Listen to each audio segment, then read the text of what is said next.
नमस्कार, स्वागत है आपका द फोर्थ स्टेट यूट्यूब मंच पर। मेरा नाम है रविंद्र सिंह शोरान और आज एक बहुत महत्वपूर्ण फैसला आया है पंजाब हरियाणा हाई कोर्ट से, जिसमें मशहूर पत्रकार रामचंद्र छत्रपति से संबंधित हत्याकांड में गुरमीत राम रहीम, जो कि डेरा सच्चा सौदा के प्रमुख हैं, उनको बरी कर दिया गया है। 3 दूसरे जो आरोपी थे, उनको सजा हालांकि बरकरार है। तो हमारे साथ बातचीत करने के लिए आज जुड़ रहे हैं स्वर्गीय रामचंद्र छत्रपति, सम्मानित वरिष्ठ पत्रकार, उनके पुत्र अंशुल छत्रपति। अंशुल जी, आपका बहुत धन्यवाद, आप हमारे साथ जुड़े। मुझे यकीन है जी। कि आप बहुत निराश होंगे इस फैसले से। तो क्या आप लोगों को उम्मीद थी ऐसा फैसला आएगा, अंशुल जी? आ, जिस तरीके से फैसला आया है, बिल्कुल ये निराशाजनक है पीड़ित परिवारों के लिए, पीड़ितों के लिए, हमारे लिए जो लगातार पिछले 24 साल से अदालत की लड़ाई के मैदान में थे। और हमने पिछले इन 24 सालों में बहुत बार उतार-चढ़ाव जो है वो देखे हैं। और जिस तरीके से कुछ चीज़ें घटित हो रही थी पिछले लंबे समय से, जब ये ट्रायल कोर्ट ने ये फैसले सुनाए गुरमीत राम रहीम के खिलाफ 2017 में रेप के मामले में, फिर 2019 जनवरी 2019 में हमारे फादर के मामले में फैसला आया। और उम, गुरमीत राम रहीम सहित जो 3 सह आरोपी थे, सभी को उम्र कैद की सज़ा सुनाई गई। उसके बाद 2021 सितंबर 2021 में कुरुक्षेत्र के रणजीत सिंह का मर्डर केस था, उसमें भी कन्विक्शन हुआ लाइफ इम्प्रिजनमेंट का। तो अ, ये 2024 में रणजीत सिंह मर्डर केस में अ, सभी लोगों को बरी कर दिया गया, जितने भी आरोपी थे उस मामले के, जिनको सीबीआई कोर्ट ने सज़ा सुनाई थी उम्र कैद की। और जितनी तेज़ी से ये घटनाक्रम घटित हुआ, मतलब 2021 में फैसला आता है, सीबीआई कोर्ट ट्रायल कोर्ट का कंप्लीट होता है ट्रायल। और 2024 में वो मामला जो है, अपील्स जो हैं वो लिस्टेड होती हैं और फास्ट ट्रैक अंदाज में डे बाय डे उनको सुना जाता है। और 2000 मई 2024 में उसमें एक्विटल का फैसला आता है, एक्विट कर दिए जाते हैं सभी जो दोषी थे, निचली अदालत ने जिनको दोषी ठहराया था। तो जो घटित हो रहा था लगातार पिछले कुछ समय से, पिछले 3-4 साल से, तो उन गतिविधियों से ये मतलब आशंका थी कि आने वाले समय में क्या हो सकता है, क्या होने वाला है।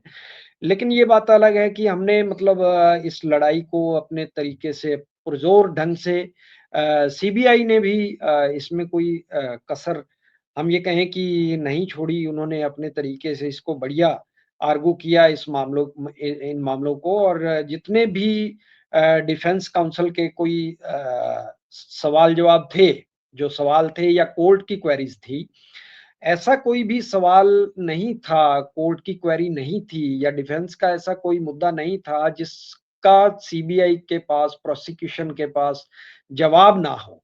तो हमारे कंप्लेनेंट की तरफ से जो पेश हुए senior advocate mister R S Bains और सीबीआई के वकील जो थे, उन्होंने मतलब पुरज़ोर तरीके से इस मामले को अ, उम, उसको उसकी वकालत की। लेकिन आज जो फैसला आया है और जिस तरीके से बाकी के तीनों आरोपियों की सज़ा को बरकरार रखा गया और गुरमीत राम रहीम को इस मामले में बरी किया गया, तो ये बिल्कुल निराशाजनक है, हैरानीजनक भी है कि जो व्यक्ति जिसने कुछ लोगों को टूल के तौर पर यूज़ किया, जिन्होंने गोली चलाई हमारे फादर के ऊपर, जो दोनों शूटर्स थे, या जिसका रिवॉल्वर यूज़ हुआ, डेरे का जो मैनेजर था किशन लाल, उन तीनों की सज़ा बरकरार रखा जाना। और जो मेन कॉन्स्पिरेटर था, जिसने जिसको मतलब जिसकी इमेज को डेंट कर रही थी पत्रकार छत्रपति द्वारा प्रकाशित खबरें, तो कहीं न कहीं जो प्रभावित हो रहा था उन खबरों से, जिसने इस सारी साजिश को रचा, उस व्यक्ति को बरी किया जाना कहीं न कहीं मतलब निराशाजनक है, क्योंकि पत्रकार छत्रपति की कोई शत्रुता नहीं थी जो शूटर्स के साथ या डेरा के मैनेजर के साथ, और ना ही उनकी कोई शत्रुता थी डेरा सच्चा सौदा के साथ। वो केवल अपना पत्रकारिता धर्म निभा रहे थे, डेरा के अंदर घटित हो रहे काले कारनामों को उजागर कर रहे थे, और जिससे सबसे ज़्यादा अफ़ेक्टेड था गुरमीत राम रहीम। और हमारा यही 2002 में जब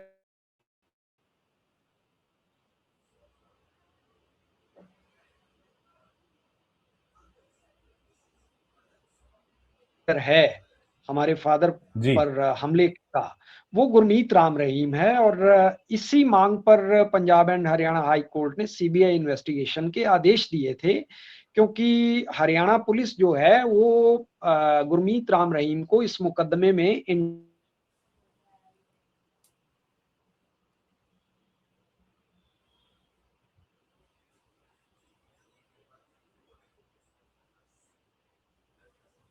जी, आवाज़ आ रही है अंशुल जी? अ, एक जी, जी। जारी रखिए प्लीज़। उन्होंने गुरमीत राम रहीम को चार्जशीट किया इस मामले में और मुख्य कॉन्स्पिरेटर के तौर पर शामिल किया। राइट। तो आज जिस तरीके से ये फैसला सुनाया गया है, कहीं न कहीं बिल्कुल निराशाजनक है। तो आप क्यों आपको लगता है कि ये फैसला आया होगा? क्या आपके पास तो बहुत सारे सबूत होंगे, क्यों कन्विंस कर नहीं पाए हम लोग अदालत को? कुछ इसके पीछे आप रीज़न देख रहे हैं, कोई फाउल प्ले देख रहे हैं? क्या आपको लगता है? अ, सबूत और गवाहों की जहाँ तक बात है, तो बिल्कुल हमारा ये मानना है, अगर लॉ पॉइंट से बात की जाए तो कहीं भी इस मुकदमे में कोई डेंट नहीं था। बड़ा वेल प्रूव्ड केस था, सबूतों के, गवाहों के आधार पर अगर देखा जाए, तो बिल्कुल कोई कमी नहीं थी इस मुकदमे में। ये जिस तरीके से जो वेपन इस्तेमाल हुआ और जो वॉकी-टॉकी इस्तेमाल हुआ, वो सारी चीज़ें जो शूटर से बरामद हुई, वो इशारा कर रही थी कि साजिश जो है, वो डेरा सच्चा सौदा में रची गई। बिल्कुल जिस तरीके से सबूतों की कड़ी से कड़ी जोड़ी गई और जिसके आधार पर ट्रायल कोर्ट ने ये सज़ा सुनाई थी, सभी आरोपियों को उम्र कैद की, तो बिल्कुल बड़ा वेल प्रूव्ड केस है ये, इस मामले में कोई दो राय नहीं है। लेकिन अभी हाई कोर्ट के फैसले की कॉपी हमारे पास नहीं आई है, तो मैं अभी ये कह नहीं कह पाऊँगा कि उन्होंने किस आधार पर गुरमीत राम रहीम को बरी किया है, क्योंकि अगर बात की जाए कॉन्स्पिरेसी की, क्योंकि दोनों शूटर्स जो हैं वो 302 में उनको सज़ा सुनाई गई और अभी भी बरकरार रखी गई है। मैनेजर और गुरमीत राम रहीम, तो डेरा के मैनेजर का रिवॉल्वर इस्तेमाल हुआ, वो उसके खिलाफ एक पुख्ता सबूत है। और तीसरी बात मैं ये कहूँगा कि जिस जो खबरों से जो व्यक्ति प्रभावित हो रहा था, गुरमीत राम रहीम, जिसके कहने पर ये सारा किया गया, जो इस पूरे इंस्टीट्यूशन का मुखिया है, और उसको बरी किया जाना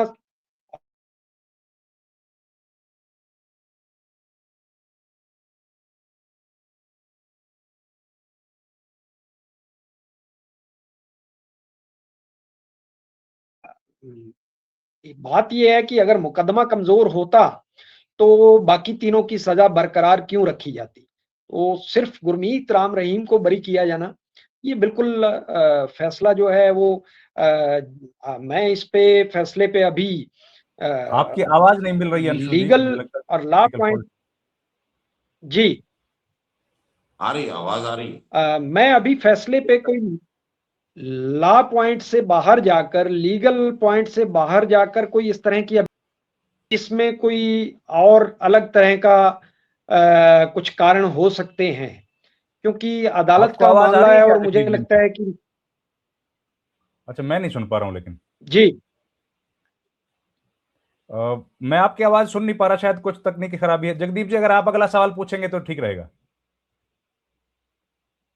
जी, मैं अंशुल से ये पूछना चाहता हूँ कि जो अगर इतने पुख्ता सबूत हैं और इस जी, तरह से अगर कोर्ट ने उसको संज्ञान में लिया और जो प्रोसिक्यूशन ने अपनी तरफ से जिस तरह से सबूत पेश किए हैं, तो ये फैसले तो अदालत के सबूतों के आधार पे होते हैं और उसमें जो ये षड्यंत्र है, षड्यंत्र अपने आप में ही 120 बी में आता था। देखिए जी। इसमें इंटेंशन जो है, तो क्या इसको बरी करना एक घटना के इंटेंशन को खारिज करना है? आपको क्या लगता है एक्चुअली? देखिए, घटना की इंटेंशन को खारिज करना की जहाँ तक बात है, तो मतलब अभी आप देखेंगे कि 4 अपीलें थी। 4 में से 3 जो हैं, वो डिसमिस हुई। तीनों की सज़ा को बरकरार रखा गया और 1 एडमिट हुई। 1 एक्सेप्ट हुई और जिसपे एक्विटल हुआ, वो गुरमीत राम रहीम की।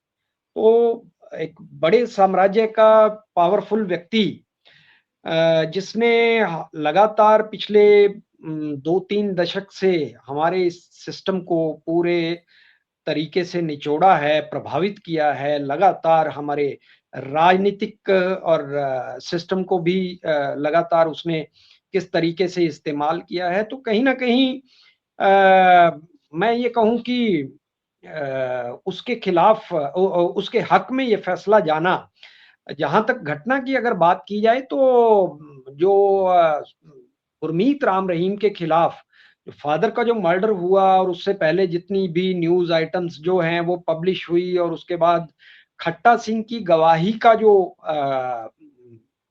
अगर हम बात करें कि खट्टा सिंह ने जो गवाही दर्ज कराई कि मेरे सामने गुरमीत राम रहीम ने शूटर्स को आदेश दिया छत्रपति को मारने का, तो बिल्कुल इसमें जो सर्कमस्टेंशियल एविडेंस है और बड़ी वेल प्रूव्ड है कि किस तरीके के सर्कमस्टेंसेस थे। कुलदीप से, निर्मल से हमारे पिता की कोई दुश्मनी नहीं है, उनको सिर्फ टूल के तौर पर इस्तेमाल किया जा रहा है। और टूल के तौर पर इस्तेमाल कौन करेगा? वो सबसे ज़्यादा प्रभावित व्यक्ति कौन है? गुरमीत राम रहीम है। और गुरमीत राम रहीम के इशारे पर इन लोगों को टूल बना करके भेजा गया। लेकिन आज अगर अदालत उस व्यक्ति को, मुख्य षड्यंत्रकारी को बरी करती है, तो कहीं न कहीं मुझे लगता है कि ये बिल्कुल हम इस फैसले को चैलेंज करेंगे। माननीय सुप्रीम कोर्ट में एसएलपी डाली जाएगी और उसमें हमें ये लगता है कि सर्वोच्च न्यायालय जो है, वो बिल्कुल इसमें इस मामले में इस फैसले को बदलेगा। जी, जी, जगदीप जी आपका आखिरी सवाल कोई हो तो? बस यही पूछना था कि ये आगे जो इनकी कार्रवाई है वो इन्होंने बता ही दिया अंशुल जी ने कि सुप्रीम कोर्ट में जाएँगे और सुप्रीम जी, कोर्ट में जिस तरह के इनकी अपनी पैरवी है वो डेफ़िनेटली ये कह रहे हैं कि करेंगे। तो सवाल ये उठता है कि ये इस तरह के मामले के लिए कितना लंबा इंतज़ार आगे और हो 25 साल हो सकता गए है? ना, 25 साल हो गए वो कह रहे हैं, 25 years it's a long time. और उसके यस। बाद ये फैसला आना तो ज़ाहिर है निराशा भर देता है इंसान के ज़हन में। देखिए रविंद्र जी, ये अगर कानूनी पहलू और पक्ष को देखा जाए, तो कानूनी पहलू और पक्ष में सबसे बड़ी कोई भी घटना होती है, उस घटना के जो इंटेंशन होती है, उसके ऊपर ही सारा केस का आधार बनता है। और इस तरह से जो अब 3 व्यक्ति जिन्होंने इस घटना को अंजाम दिया या किसी के कहने पे जो अंशुल जी बता रहे हैं, जिस प्रकार से सीबीआई ने अपने पक्ष रखा है कि उसका षड्यंत्रकारी व्यक्ति कोई और है। तो हमेशा ही कानून के नज़र से ये देखा जाता है कि इस घटना में जो अ, ऑब्जेक्टिव है कॉमन ऑब्जेक्टिव और जो एक कॉमन उसका जो इंटेंशन है, वो कहाँ से है और कौन है। बिल्कुल। तो इस मामले में मुझे लगता है और अंशुल जी भी इसको मानेंगे, जो मैंने सवाल किया कि क्या उस पूरे ऑब्जेक्टिव और इंटेंशन को खारिज करने की ये प्रक्रिया है और क्या उसका लाभ दिया गया है इस पूरे मामले में, इस निर्णय में। और आगे जब वो इसको चैलेंज करेंगे, तो जी। उसका क्या आधार अंशुल जी मानते हैं जो इसको चैलेंज करने वो के तो लिए खैर होगा? जी, जी, जी, जी। वो तो बिल्कुल, जो आधार की आपने बात की, तो मैंने जैसा कि शुरू में बताया कि सीबीआई का बड़ा ये वेल प्रूव्ड केस है। जिस तरीके से उन्होंने कड़ी से कड़ी को जोड़ा है और जिस तरीके से ये घटनाक्रम घटित होता रहा लगातार, ये मई 2002 में जो चीज़ें जो स्टार्ट हुई, एक साध्वी का एनोनिमस लेटर आया और उस एनोनिमस लेटर के रिगार्डिंग जो घटनाक्रम घटित हुआ, जितनी भी कुछ न्यूज़ पब्लिश हुई, हमारे बिल्कुल पड़ोस के एक हमारे सिरसा के एडजॉइनिंग एक डिस्ट्रिक्ट फ़तेहाबाद में जिस तरीके से एक अखबार के दफ्तर को तोड़ा-फोड़ा गया और उसके ऑनर के ऊपर हमला किया गया डेरा के फॉलोअर्स द्वारा, और उसके बाद तर्कशीलों पर हमला, वकीलों पर हमला, फोटोस्टेट मालिकों पर हमला, अलग-अलग तरह से बहुत सारे इस तरह की घटनाएँ घटित हुई उस चिट्ठी को लेकर के। और उस चिट्ठी को के प्रकाश में आने के बाद हमारे फादर ने मई 2002 से लेकर के जिस दिन उनके ऊपर अटैक हुआ 24 अक्टूबर को, उससे एक दिन पहले भी 23 अक्टूबर 2002 को भी हमारे फादर ने उससे रिलेटेड एक न्यूज़ आइटम पब्लिश किया। तो वो लगातार इससे जुड़ा जो अपडेट्स हैं, जो फ़ॉलो-अप्स हैं, वो वो अपने करते अखबार में छाप रहे थे। उनको लगातार थ्रेट भी आ रहा था। उन्होंने उसके रिगार्डिंग एसपी सिरसा को एक लेटर भी लिखा और उसमें उन सारी थ्रेट्स के बारे में, उन चीज़ों के बारे में ज़िक्र किया गया। तो ये बिल्कुल ये चीज़ें कड़ी से कड़ी जुड़ी हुई हैं और किस तरीके से मतलब ये घटनाएँ घटित हो रही थी उस चिट्ठी के आने के बाद। और उसके बाद Punjab and Haryana high court ने उस चिट्ठी का सुओ मोटो लिया और उस पर सीबीआई इन्वेस्टिगेशन के ऑर्डर किए। तो ये मामले जो हैं बिल्कुल ये कड़ियों से कड़ियाँ जुड़ी हुई हैं और हमारा जी। आधार यही रहेगा कि किस तरीके से 23 अक्टूबर को एक न्यूज़ पब्लिश हुई और 24 अक्टूबर को उनके ऊपर अटैक हुआ और उस अटैक में इस्तेमाल किया गया वेपन और वॉकी-टॉकी सेट का लाइसेंस जो है वो मैसर्स डेरा सच्चा सौदा के नाम से था। जो वेपन इस्तेमाल हुआ उसका लाइसेंस डेरा के मैनेजर के नाम था। तो कहीं न कहीं ये सारी की सारी जो साजिश है, जो कॉन्स्पिरेसी है, वो डेरा की ओर उसकी सुई घूम रही थी। तो इसमें बिल्कुल शक नहीं है कि ये साजिश डेरा के अंदर रची जी। गई और डेरा के उस इंस्टीट्यूशन का जो हेड है, वो डेरा का मुखिया गुरमीत राम रहीम है। आखिरी सवाल अंशुल जी, आपने समय दिया हमको। जी। आपकी अगर क्योंकि 25 साल पुरानी बात है, आपकी बड़ी कम उम्र उस वक़्त रही होगी, बहुत छोटे आप स्कूल में शायद होंगे। तो कैसे जी। आपका पूरा जीवन बदल गया? किस तरह का संघर्ष करना पड़ा आपके पिताजी के जाने के बाद? हाँ, मैं 22 साल की उम्र में जब मेरे फ़ादर पे अटैक हुआ और एक ये है कि मैं ये कहूँ कि उनके जाने के बाद अलग-अलग तरह की ज़िम्मेदारियों को फ़ेस करना पड़ा। मतलब हमने उस न्यूज़पेपर को परिवार की जो एक ज़िम्मेवारी जो है, वो नो डाउट कि एक घर के मुखिया के चले जाने के बाद जो एक बड़ी ज़िम्मेवारी थी, वो मेरे कंधों पर थी। और उसके बाद जो वो न्यूज़पेपर जो वो पब्लिश कर रहे थे, उस न्यूज़पेपर को भी हमने 14-15 साल तक लगातार उसको हमने पब्लिश किया। और एक हम ये कहें कि वो पूरा सच न्यूज़पेपर हमारे लिए उसने एक प्रोटेक्शन के तौर पे, शील्ड के तौर पे काम किया कि हम पत्रकारिता से जुड़े रहे और हमारे ऊपर किसी तरह का दोबारा दुस्साहस नहीं हुआ। और हमने लगातार जिस तरीके से पूरा सच का एक मंच के तौर पर इस्तेमाल किया अपनी इस लड़ाई को लेकर के, हम लगातार इस लड़ाई से जुड़े एक छोटी-छोटी चीज़ को, अपडेट को लगातार पूरा सच के माध्यम से लोगों तक पहुँचाते रहे। और वो ज़िम्मेवारी एक जो अखबार की ज़िम्मेवारी थी, वो भी एक नए तरीके की और उससे भी ज़्यादा मैं ये कहूँ कि इस केस को लेकर के लगातार जो पिछले 23-24 साल से हम अदालतों के उसमें सारे अदालती प्रोसेस में जूझ रहे थे। वो एक बहुत बड़ी अलग तरह का एक्सपीरियंस था जिसमें बिल्कुल भी एक नए तरीके की चीज़ें थी और बहुत मैं ये कहूँ कि मेरे लिए चैलेंजिंग था। लेकिन ये है कि हमारे साथ जब चले इस संघर्ष में, तो लोग जुड़ते गए, कारवां बनता गया, बहुत से लोगों का इसमें साथ रहा, बहुत से मीडिया के लोगों का, बहुत से पत्रकारों का, बहुत से वकीलों का और जाँच एजेंसी ने इसके अंदर बहुत बढ़िया काम किया, सीबीआई ने। और मैं ये कहूँ कि इससे पहले अ,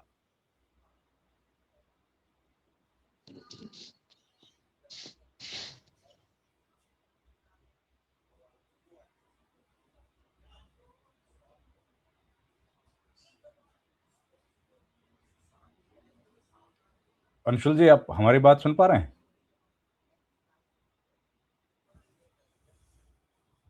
अंशुल जी, हमारी शायद बात सुन नहीं पा रहे। हाँ,